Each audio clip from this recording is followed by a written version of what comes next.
తింటమన్నాడు? ఎందుకు?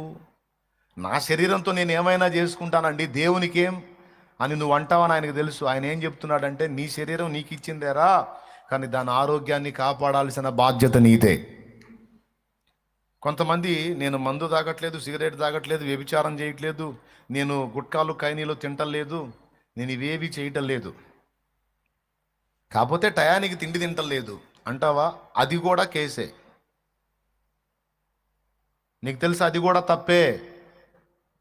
టయానికి నువ్వు తిండి తినకపోవటం, టయానికి నిద్రపోకపోవటం, దేవుడు నీకు ఇచ్చిన ఆరోగ్యవంతమైన శరీరాన్ని పనికిమాలిన ఆలోచనలతో, వ్యర్థమైన వాటిని చూస్తూ, నిద్రని పాడు చేసుకుంటూ, దిగుళ్లతో, ఆవేదనతో, ఆలోచనలతో కృంగదీసుకుంటూ నీ అవయవాలను నువ్వే పాడు చేసుకోవటం కూడా మందు దాగిన పాపంతో సమానం.